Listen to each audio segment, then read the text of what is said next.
welcome to Shart Select. Hello, and welcome once more to Shart Select, the gaming podcast equivalent of splitting your pants in school. I'm your host, Winstolf, and I am joined, as ever, by the two beautiful boys. It's Stu. Hello. And Brian. Hello. And I clear my throat a lot because I've got a very gooey throat. Hey, honestly, this is about your personal life. I'm very sorry. Anyway, how have you two been recently? Alright? Yeah, we're fine. What have you been up to? Reviewing games. Very good, which we're going to talk more about on today's episode, no doubt. We are. Otherwise, it'd be a pretty boring podcast. Right, what have you been up to? I've been playing Satisfactory. Well, yeah, today's podcast is going to have a little bit of an indie special sort of flavour at the start, as we discuss the games that Stu and Ryan have been playing. What's it called, Ryan? Something nice. I can't remember what it's called. Oh, Strike of Fear. Which is, it was confusing with more than anything. Because it's got the same assets as Pacify. Same girl ghost, same location, same textures on the walls, and everything. It's basically the same mansion. There's a new way around it. I'm like, this is weird. Does she still walk like she's going to fall over all the time? No, she crawls at you on all fours. Oh, so that's an improvement. That's a bit creepy. That's an improvement. Yeah, it's horrible. It's creepy. But when she gets you, she just grabs you and goes, "Ah!" in your face. I nearly pooed, audience. I nearly Like pooed. And then you Yeah, get, but the head look, I've seen a picture that looks really shit, like a PlayStation 1 head going. yeah. So what pissed me off the most was the fact that it's very similar to Pacify, all the assets and everything, but it came out before Pacify. So who's copied who? who's copied it exactly? Yeah, the thing is, these assets... So is it on what engine is it in? Unity or Unreal? Unreal, I think. I was going to say it looks like an Unreal. These asset sets are quite cheap to get hold of, aren't they? Yeah, and there's a so problem. probably that then if it's might be from the Unreal store. Yeah. Steam's apparently overrun with clones of other games. Asset flips, as people call them. I said people, like it's... Yeah, but they might not be directly copying assets. They could just be buying them from the Epic store. Yeah, exactly. Because Strike of Fear has got loads of negative reviews because it's a copy of Pacify. And he's responded to everyone going, look at the release dates. Yeah.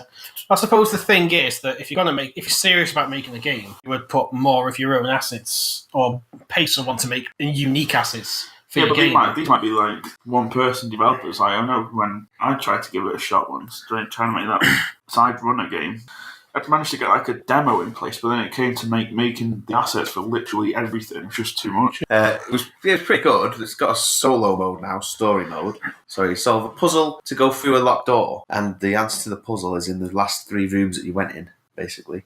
And you progress slowly through this mansion until I just got bored. And then I went to play multiplayer, which is 10 player, 5 versus 5. Yeah, and I couldn't get in it because it was dead. But that might have been the time I was trying to play it. How many shots out of 10, Ryan? It's creepier than Pacify, but I'd probably give it 3. Which one would you play more? Depends, because they're both rinse-repeat games, and That's the Pacify's problem not very... as well. Same with Rico, it's just to say it's got one concept, and that's it. Yeah. Pacify's the same. Next on our indie games up for review list, we've got Awesome P, which is back to you, Stu. Awesome P is actually fairly awesome, to be fair. If it's like playing a... Game Boy. It's got Game Boy graphics. But it's probably better than Game Boy graphics, but it's stylized. So it's like monotone green shade platformer. But it's in the same vein as Super Meat Boy. So you die a lot, but you regenerate quickly. Yeah, so you just fires you back to the beginning of the level when you start again. It's all about timing your jumps and landing on like really small ledges, and then trying to do it as quickly as you can so you don't get cut up and stuff by like these spinning blades or whatever. But the soundtrack is really, really good. The problem I had with it, like the first time, is just getting used to all the different concepts and stuff, so it's fairly simple. You get introduced to a new element each level. Second island was probably the hardest one. Some really like tough levels. It took me like half an hour to do one level, but then towards the end, it just gets really easy. Either I was getting really good at it, and I got into the rhythm of it, or they just got a lot easier. That's a completely backwards difficulty curve, though. Yeah. Yeah. Okay then. So, but overall, you've had a positive experience with the game. Yeah. How many shots? 6.5, maybe a 7. That's respectable. That's good. Yeah, it's got a nice style, good music. Gameplay's quite addictive. I played it all the way through to the end in one go. People get very upset when you give anything less than a 9 out of 10 these days, but that's actually a good score. Yeah. No. Okay, and the last piece, which we stayed with Stu for, is Playbook. Playbook, yeah, I showed you, didn't I, the other day? Very strange looking game with very nice graphics and physics. You control some clay or Play-Doh, and you get given like different puzzles. Like you have to like melt all the chocolate, or you have to like fill up a bowl with plasticine, or you have basic puzzles.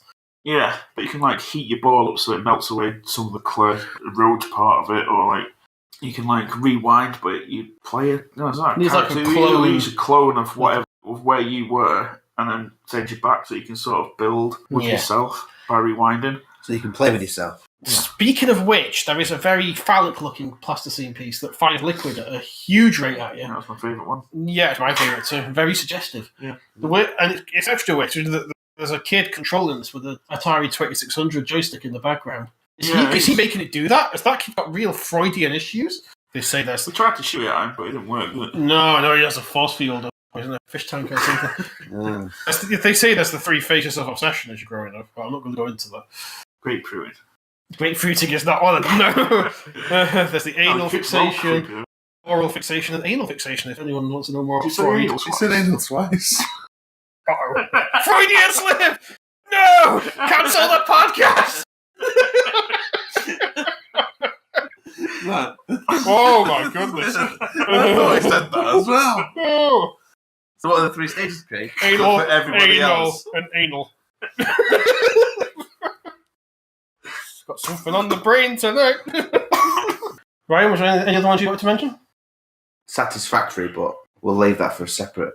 Yes. I did it all in depth. It's quite in depth to go into, but consider it's early access. Yeah. It's good. Okay. Now, next up, we've got to look into the feature piece. But first of all, shall we do a little episode of What Really Grinds My Chode? You can do a jingle. Making a podcast. It's a long, hard road, but it's always fun when the grind my chode. Okay. Do you two have any chode grinding before I launch into my rant for the day? No, not really, no. No, you good. You do nice, relaxed month for you, though. Yeah. Well, if anyone who lives in the UK will understand this. And if you don't live in the UK, I highly recommend you YouTube it, just so it can make you very angry. I'm I'm trying to sneak a clip into this very episode. You don't really need the visual, as well the audio. I'll try and get that. Okay, that's your task, Stu. Anyway, there's an insurance company, or it's a comparison company, isn't there, in the UK called Go Compare. For many years now, we had this annoying opera singer as the mascot. He did die for a while, didn't he? Yeah, they killed him in various clever ways with rocket launchers and things. So Ofcom complained and Stephen Hawking's killed him. Yeah, and He was on hiatus for a long time, then they brought him back quite recently. Anyway, he always sings like, "Oh, compare," and he's really annoying. And his newest advert is in the back of a taxi singing about comparing insurance like he always does. And there's a man in the front who looks like UK MasterChef host Greg Wallace. Oh, it's you! And that's right, yeah. And as he's singing, he starts opera singing Go Compare into his ear, like... Then the cab is going... One of them going, "Oh, fantastic! Oh, that's brilliant!" And it's... Fantastic! Yes! Yeah, he looks like Greg Wallace, and he's just proper. I swear he's on the verge of touching himself whilst driving, which is illegal. Oh, yes, in the city of London, that is bad form for a taxi driver, or anywhere, really. Man's probably not wearing any trousers anyway, that's how I noticed him. Yeah, I think so. Would you think he was a prick? I think he's a... Get ready for it, everyone. I've not said it for a couple of episodes. Yeah, I think he's a prick. But yeah, it's just... every time I see that advert... It's not a screen, it's a microphone. You don't need to point at it.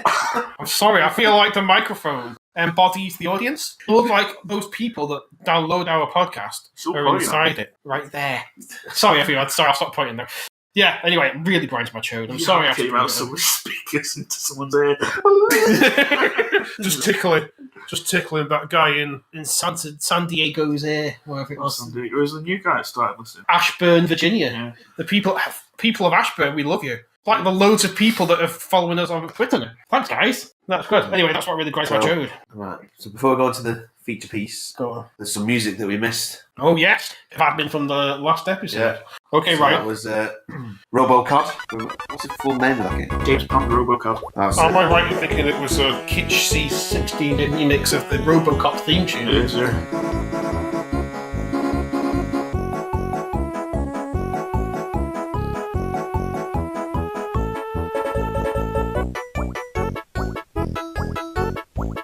also got the one where it's got the level with the teddy bears. Do, do, do, do, do, do, do, do, do, do, do, do, do, do. That was beautiful. Yeah, then right, then it goes like. Yeah. It gets really tense. Sounds like Carnival Night Zone from Sonic yeah. 2. Robocard does. Also, cannon fodder.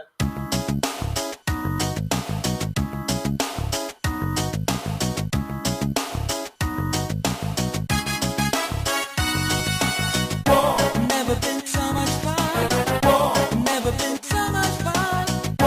Never been so much fun. Never been so much fun. Go up to your brother, kill him with your gun. Leave him lying in his uniform, dying in the sun.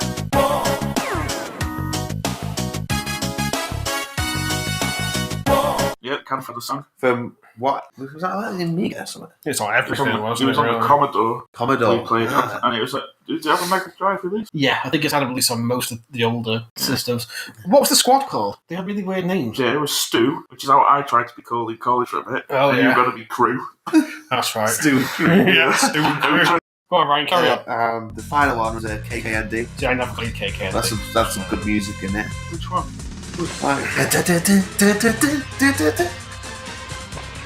Oh, Oh, no, it did have one like that, yeah. They went halfway through it. can I just say that every other episode you two have not done these singing? I'm quite proud of you.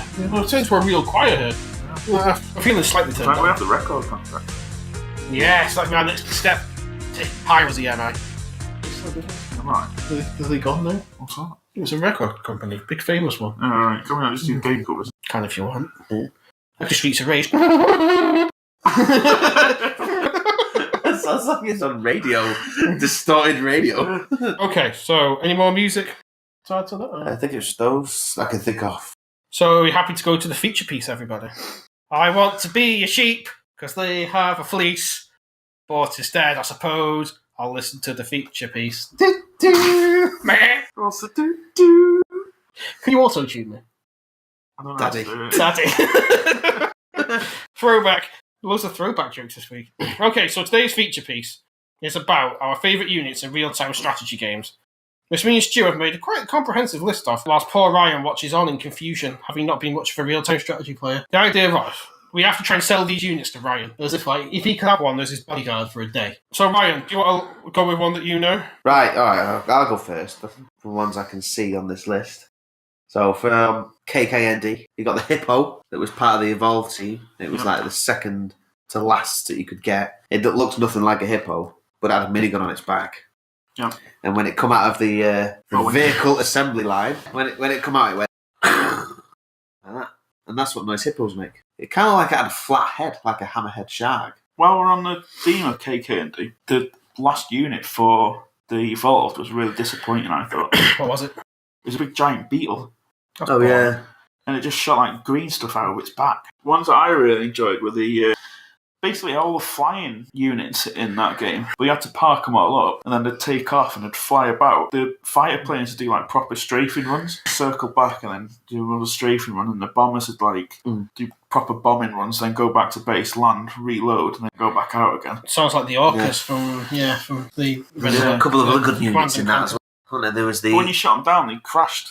So Yeah, they if did, they yeah. got shot down over your own base, I've had it before when they crashed and took out my HQ so you couldn't build anything ever again. Ooh. Yeah. Let's build your airfields away from your base then. Yeah, that's- there's a couple of other ones. There was the amphibious people carrier that you could get for the human team. Oh, that was what the Had missile. rockets on it. And the final vehicle that you could get was the big juggernaut thing, big Yeah. ridiculous tank that was massive and had like rockets and machine guns on it. And another one, then I can see on here. I can't even remember what the game was called, but the Alien versus Predator RTS that come out. Yeah. I vaguely Queen remember Alien. that. Queen, Sorry. yeah, but you could. The Queen was badass, but there's also the Praetorians that you could evolve down into the Queen. But if you had one, you could evolve them down to like made up ones for the game, and they were just as big as the Queen, but they were Was, ridiculous. It was like Alien Ravager or something. Oh, Big yeah. claws. I don't know. was that on consoles or PC? I think it was Just consoles. it's on the 360, wasn't it? Yeah, I seem to remember Yeah. playing that for a bit. The AVP Evolution was cool, wasn't it? I don't think it was very good, but it had some good units. Yeah, It the had units some cool units.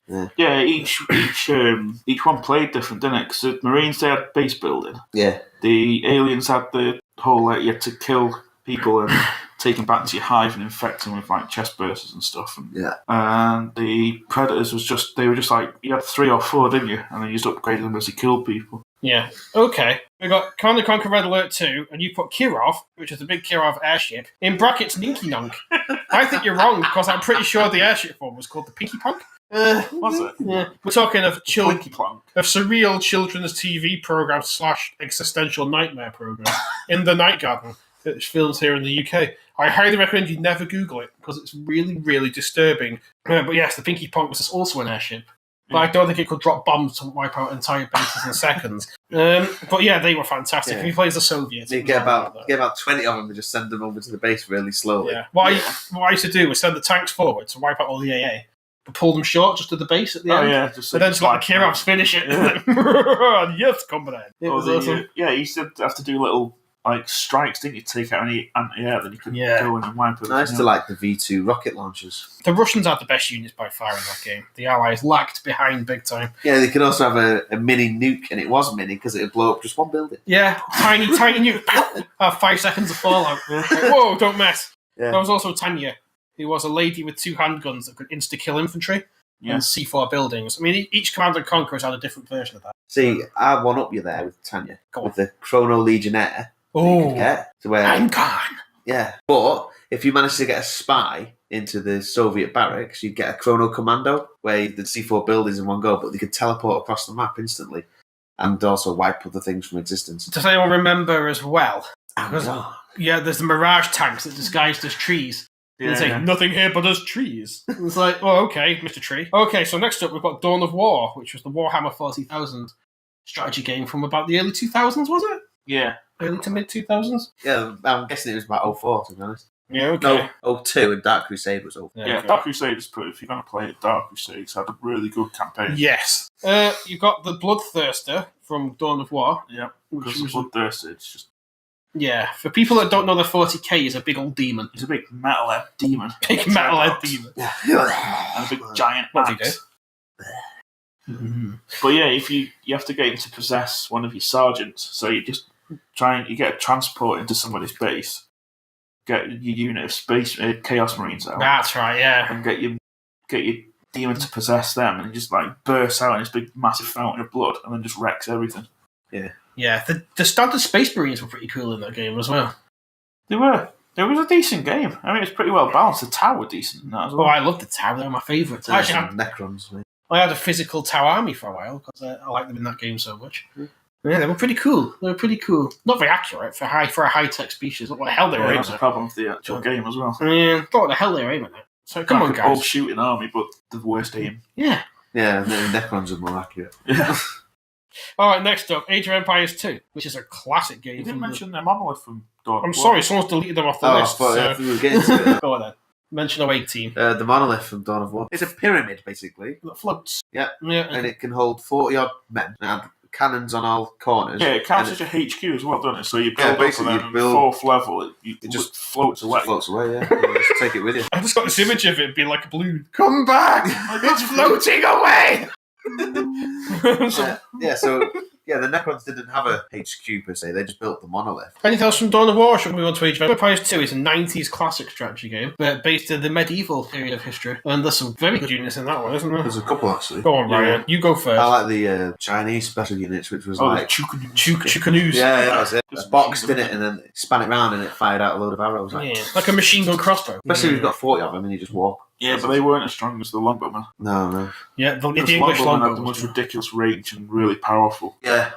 If you sat 20 of them inside a watchtower or a castle, Die. It was like a castle with a machine gun, wasn't it? It's like, There was arrows also everywhere. there was also the Teutonic Knight. He was Yeah. a big old German bloke stomping across the map with a sword. And my personal favourite, using cheat codes, Shelby Cooper with machine guns in the front. yeah, Yeah. that was good. Wasn't it? And Furious the Monkey Boy. If Furious the Monkey Boy, yeah, who just hopped around being a monkey and smashed buildings down with his big old fists. In fact, if you hit a castle with a sword enough times, it's set on fire. So, Age of Mythology. We've got Anubites, someone's put. Yeah, I put that. Yeah, like in the Mummy 2. Yeah, because he can leap over castle walls.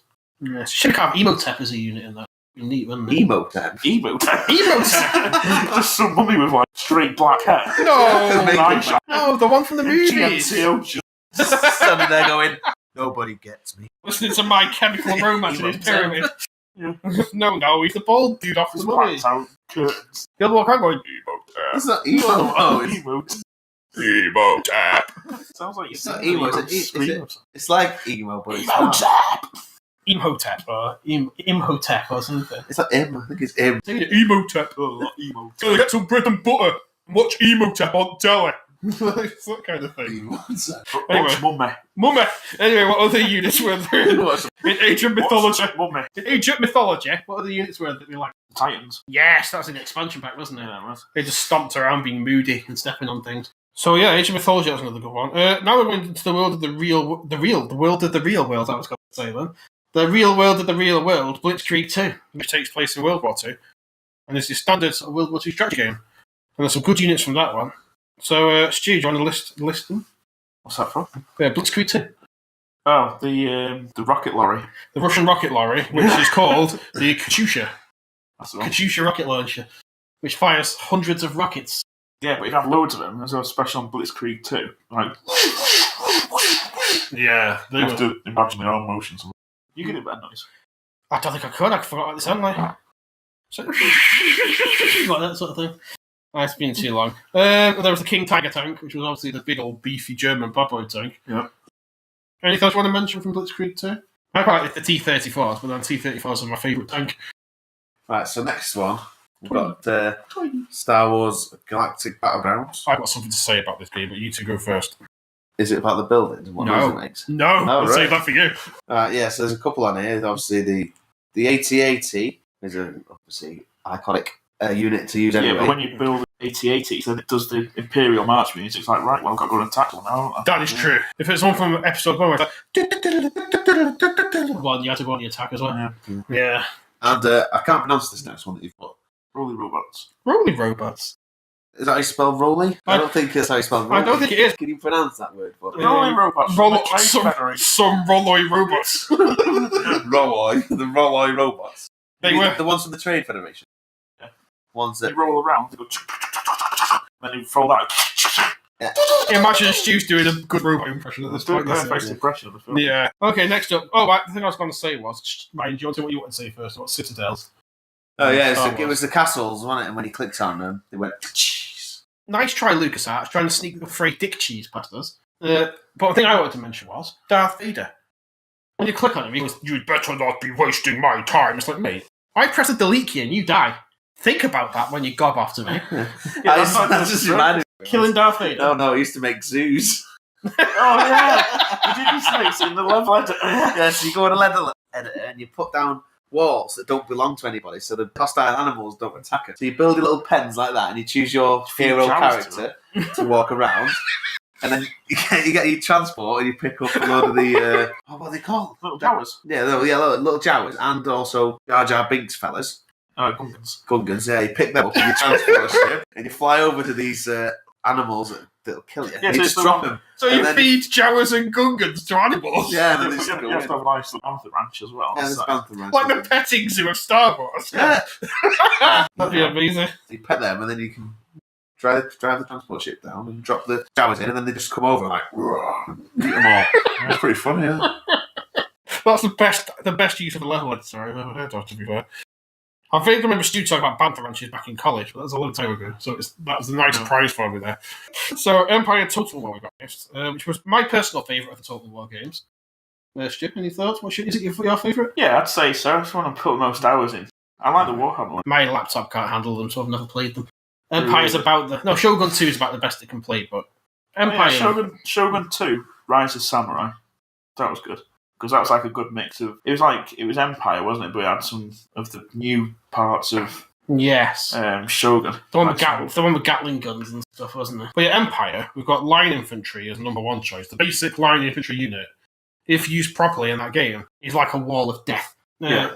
If you basically stretch them out as far as you can across the battleground, anyone approaching them will be absolutely pulverised. It is something to behold. Well, yeah, just to win that game, you just buy line infantry, a couple of mortars, and some of the big cannons. Yeah. And the other Sure. unit was the Amazon. As we've written here, African women with elephant guns. Those ladies were lethal. Other good units in that game were the Roman Praetorian Guard. Yep. the elitist Romans. Those guys were pretty badass. The Saxon Huskars. Yeah, Did they have axes? Yeah, they had axes, but they're the ones that would like run and then all jump at the same time into a line. Yeah, like 300. Yeah. Speaking of 300, you've also got hoplites. Yeah. Or if you spell them, hoplites. They just walk slowly at you with a big old bush of spears. Yeah, I also like war dogs! Oh yeah, police dogs! Because when the guy unleashed them, he just shouted, war dogs! And it was really fun. And then you couldn't get them back. No, Just you run use them away. at the end of They the just game. run off everyone. Yeah. Fenton! They Fenton! Fenton! I'm sorry, my liege. I'll get them later. Jesus Christ! Fenton! There's also some pigs that were on fire. Did I just imagine that? What? That's brutal, man. You could do that with trebuchets, though, couldn't you? On one of the games, you could throw. Oh, that was Diseased that animals, was then, medieval couldn't one. Was it? You can also cow corpses. you can also execute all the prisoners. Yeah. Like you had a really long sword just walking down the line, going, cutting all the throats. Yeah. That was great fun. That's my impression of 1,000 throats being cut at the same All time. right. Sorry, guys. It's the best I can do tonight. You can't do that in any of the other ones, can you? No, it was a shame because it was really funny. And it was really useful as well. If you're struggling to get the army to break, just execute 400 prisoners and then they all run away. Okay. Next game. Ryan, did you play Rise of Legends? Which was like a steampunk Yeah, there was fantasy the setting. There's a Da Vinci army, which was based on Da Vinci's it was like a Da Vinci steampunk. Yeah. Did they have floppy helicopters? They did gyrocopters, and their ultimate unit was a giant clockwork spider. Like in Wiki Wiki Wow Wow But West. it had like 2 big drills on its front. And there was like an Aladdin themed one or something, like floating. Yes, they were like Arabic mythology. Yeah, they were good. I didn't like them though because I didn't like the buildings. Yeah, they were kind of strange. Oh, it was fun weren't to they? shoot them because they all fell down into little. They were like on a floating Cloud sand thing. cloud. Yeah. Who was the third race? I can't remember. It was like some. monsters. Well, they weren't monsters. They were like stone people. They were supposed to like Aztec, but like sentient stone statues. Yeah, I kind of remember them. We've got Sins of a Solar Empire, which was a game we famously spent a whole New Year's Day playing. We did. A quick skirmish. Yeah, we got way carried away with that game. You've got the carrier capital ships on that game. They were brilliant. Once you leveled them up a bit, they felt incredibly powerful. Oh yeah, especially if you just drop into like if you get attacked and it said warp incoming, a ship was going to turn up, but then loads of ships come up, and out of nowhere, big giant captures goes. Whoosh! It's like, uh-oh. No, there was this. You named them all wrestlers, so it was like the Undertaker, Kane, Steve Austin. Like, Oh, Rock! it's like, don't worry, Craig, we're sending the Undertaker, Kane over there to sort them out for you. I just stand at the end. Command and Conquer Tiberian Sun, the Reaper, which was a cyborg torso on a big, massive spider robot body. The 5 rockets and nets to trap infantry. They were awesome looking. Any other honourable mentions you two want to add on there? Before we close off this week's lovely feature? What would be your favourite, like, in general? Like out of all the games. Yeah. I think Command and Conquer. Stealth tanks, flamethrower tanks. Those guys that go, rise up! And go and die a lot. They're great. Ryan, you've got a bit more limited than us, aren't you? Which one would be your favourite game for units in the world of strategy? I still like playing as the Necrons in Dawn of War. Alright, Stu, which one's your favourite? I think Empire. Okay then. So that rounds up this week's feature. If you, the listeners, have any thoughts as to your favourite strategy units or elements that we've criminally missed, feel free to contact us on Twitter or Instagram or email chartselect@gmail.com and tell us what you think. Okay, so that was the main feature. So now on to the news. So before we start, Yep, all right.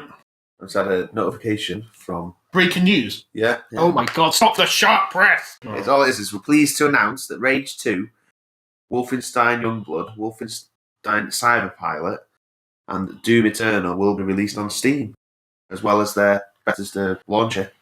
Yeah, they skipped Steam with a couple of releases. And we'll also be bringing Fallout 76 to Steam later this year. Well, there's no need for that. So Fallout 76 was the one that didn't launch onto Steam. It was the first one that they didn't. That was from 3 hours ago, actually. Wow. But yeah. Dewey, touch the microphone! It's too close to my legs. How long are your legs, man? Okay, so That's this way. Come on. There you go. So that's Ryan's breaking news done. Yeah. So let's go on to the main news. First of all, the Google Stadia. This is massive news, and I've seen Twitter arguing violently over this the last few days.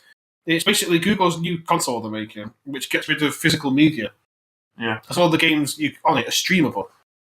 Which sounds great, but the main argument is that a lot of people don't have internet strong enough to play it. I know I, for one, certainly don't. As anyone who's tried to record a podcast with me can friggin' attest. What's your thoughts on that, Stu? It depends on what. I was talking to Ryan about it. It depends on what library you can bring to it. It depends on what the subscription's going to be, or if it's going to be like, I can see it being 2 tiers. Did you see the demo for it where there's a guy plays it on like a cheap laptop, and he pauses it, picks up his phone, continues from his phone, pauses that, goes to his telly with the same controller, carries on again without having to sync his controller to the telly or anything. Just basically pauses it, starts it on his telly, and the controller works straight away. That's quite impressive. But it's saying another one as well. I think it was Assassin's Creed Odyssey I was watching. But they put on like a basic that was still running at 60 frames, 1080p. Yeah, because it runs off their the server. You see, that could be good for people who have a limited budget. That could be good, couldn't it? People can't afford gaming rigs. That could be a good well, it's solution. either going to lower the price or drive the price up of hardware, though. I mean, how do you feel about that? With people being able to play 4K, 60 FPS on laptops when you spent $2,000 on a beast of a PC? It's a bit annoying. It's like you pay for the privilege to have like 4K native on it. So it's either it's gonna make everything redundant from like Nvidia and everything like that, and you just get just one graphic card, and then that'll do you forever. So it's either gonna crush them companies, or I don't know. It's gonna. I've got this image. I don't know. I've got this image of Ryan just crying as he hurls his PC into his bin. Fucking thing. So yeah, I mean, again, just get in touch with the podcast and tell us your thoughts on the Google Stadia, and we'll mention you on the next episode as we have a bit of a breakdown about it. Next bit of news: a company called Analog is making an epic 1080p Mega Drive called the SG, or the SG. Let's go with the SG. And it's Mega CD and Master System compatible. I mean, for anyone who's got old Sega consoles, maybe can't run it on their TVs and stuff, that could be really good. Does it play the cartridge? I think I read the other day saying it had cartridge slots. I mean, I'll by all means do a quick update. Well, you're literally Googling it now. Live update, right? Yeah, it says cartridges. It's So can you put on like an SD card instead? Or? I imagine you could use like an F drive or something, couldn't you? Yeah. I imagine they could probably use ROMs and stuff as well. Let's have a look. A quick read. Side edition. They'll put some lounge music on while Craig reads.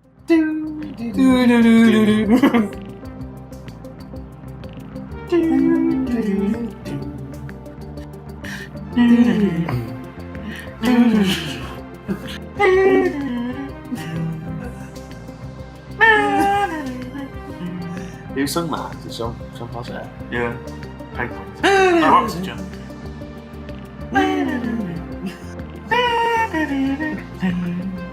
I think you can run SD cards in it from. You think? Yeah, SD card firmware rating. So if it's got an SD card slot, you will be able to run ROMs through it.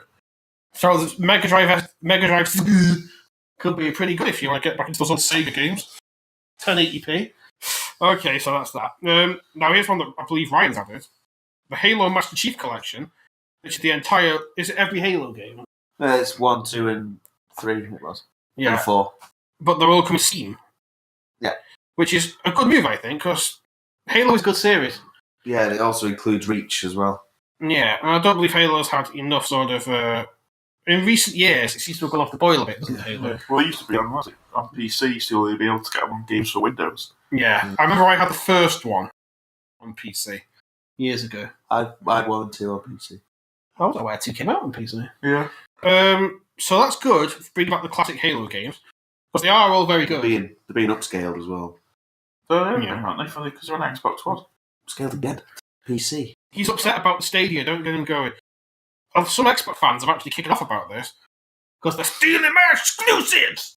What's your thoughts on that? They're not, because it's still... Exactly. Why you get your arse out over Xbox exclusives being on PC? It's the same company. I think it's a good thing, because it means more people get to enjoy Halo. No Man's Sky's getting a new multiplayer mode. Does anyone care about that game still? It's finally been the game that was promised. Yeah, which, 2 years ago now, was it? Yeah. I can't believe they got away with it, to be honest. They have to, because they've kept their audience, haven't they? And probably grown it as well. They've also generated a great deal of ridicule and hate around themselves as well. Yeah, but when I got it on launch, it was just like, it's just a hellscape. The final story is that 10 kids are arrested in Gujarat, India, for playing PUBG, or Player Unknown's Battlegrounds, if you want to be all technical about it. Apparently, because it's encouraging violent behaviour I'm thinking it's because no one plays it anymore because everyone's too busy flossing in Fortnite. What's your thoughts on that? Yeah. Well, did you know that the guy who is Player Unknown has left the company? Do we know who he is now? Has he revealed his identity? Was it Gaben? I can't remember what his name is now, but It was me. Did he make it? Is that why it's called Player I think it was named after him. Okay, listener section. No one's got in touch with us this week. Feel very lonely. We've got loads of voice messages. Some voice. Well, we have one voice message from our dear Singapore friend. Yeah. Pete, the P-Bone Singapore man. That I've not listened to yet. And some more I've not listened to. Okay. So are we going to play them live now? Okay, let's do it. Hey guys, it's Pete, 7,000 miles away in the Lion City that is Singapore. Shart Select's biggest fan in Southeast Asia here. You guys are doing a great job with the podcast. Keep it up, but less of the grapefruiting, as you might overdose on vitamin C, and we wouldn't want that. Question for you guys: if you could only play one game for the rest of your life, what would it be? P.S. I totally think you should call this section "Look Who's Sharting." Have a good one. Cheers, P-Bone. A retcon for next episode. Listener feedback will become Look Who's Sharting. So Ryan, do you want to answer Pete's question first? Don't put the pressure on me. I need time to think. Alright, shoot. Play one game. I'll go first. I reckon either start again on World of Warcraft, because I've done it for so many years anyway. Oh, back to the thick boys. Yeah, or XCOM 2, because we've already sunk 300 hours in that bad boy. Okay. Oh, yeah, that's a tough one. Warcraft. Can I go next? What's your other game? The Witcher 3. I'd happily start again on The Witcher 3 if I had the time. So, let's say The Witcher 3, yeah? Yeah, either Warcraft or... Skyrim. No, not Skyrim, man. Maybe a Total War. Ooh, good choice. Does this include being able to download new mods for it? Yeah. Oh, probably Skyrim then. Open season. So, I've got a follow-up question. Or Football Manager. Oh, of course. What's your follow-up question, My Ryan? follow-up question is, if you could experience one game again for the first time, what would it be? Bioshock. Just for that I was twist going to again. say that. Really? If I Yeah. can experience one again. Mine would probably be, for the comedy factor, possibly Time Splitters Future Perfect. Yes. Excellent choice, That was Ryan. good for the first time round, playing that. Excellent choice. Or even one of the Splinter Cells. Maybe GTA 3. GTA 3? I remember seeing GTA 3 for the first time around at a mate's house. It just blew my mind. Yeah, because it's been top down on it for so long. Yeah, but it was like 3D and you can like rob cars and shoot everyone. It's like, Yeah. what even is this? San Andreas. That was Yeah, but it had already been done twice before with 3. It was just and the scale. 5, Yeah, it was more the scale of it, wasn't it? It was Yeah. San Andreas first. Okay, so that was Pete P-Bone, our Singaporean envoy, Yep. our diplomat upon the shores of Singapore. Thanks for the message, Pete. That was excellent. Who's Wow. next, Stu? Got one from Simon Lewis. I've not heard this yet. How's it going, fellas? Just thought I'd send you a message to let you know that I'm really enjoying the podcast. Have a little patience and keep plugging away. I'm sure you'll watch your subscribers grow. Take care, guys. See you later. I'm pretty sure that's Gary Barlow. Thank you, Gary Barlow. Well, Don't take the mick, he's a supporter. no, to be fair, that was a really nice message. Yes. And I feel strengthened, and my resolve has grown, as has the capacity to love. Stu, do you enjoy that? Yeah. You don't enjoy happiness, do you? I No. see you getting angry at the thought of it. His flinty, cold, dead heart can't handle it. Who's next, Stu? Right, these ones might need to get cut out because it's from Paul. Oh, Jesus So- Christ. Go ahead. This one's Steph first. Hi, Shart Select. This is a question for Stuart. Stuart, why do you like so much? No, that's getting cut. Bleep it. But yes, tell us, Stu, why do you like it so much? Why do you like beep so much? Depends who it is, I suppose. And that ends that. Thank you, Steph. Next That was question. excellent. Next. No. Let's see what Paul has to say. Why does he like the penis, Stuart? Why? So that was a question from Smeagol. Yeah, Gollum asks why. This is Paul, aka Schmiegel. Thank you, Paul. That was a very good Schmiegel impression. Do you want to answer his question? Why? Yeah, why? Why? Why? Could ask him to do an intro in his Smeagol voice, though. That'd be quite funny, I suppose. Okay, any other ones? No, Preferably that's it. don't involve you being insulted. Okay. That was very unexpected from Steph. Yeah. I find that pretty funny. So I believe that's the main body of the show. We'd be very grateful if you went to iTunes and gave it a 5-star review. And maybe say some nice words about us, like, aren't they lovely? If you review us there, the Shart Fairy will come around your house, sprinkle you with Sharty dust, and you'll wake up as a Shart gremlin. I promise. Okay. And we ranked the 16th highest for gaming podcasts in Singapore because of Pete. All thanks to the work of previous voice clip giver, Pete. Yeah. Thank you, Pete. We love you. Well, the Terminator one's ready and available. Lip synced quotes. Ready to go. I'm also 3/4 of the way through the episode 2, Yes. which will be finalised with clips from this show. As for myself, I'm also carried on with my own work over at www.windstolfportal.wordpress.com. So that's the things what I have been doing. And I've got a review up and coming on wellreadmade.com, which you'll find out what it is if you read it soon. Anything else? Stu? Anything you can do? No, that's it. That's all for this episode. Goodbye, everyone. And don't forget, I am a robot.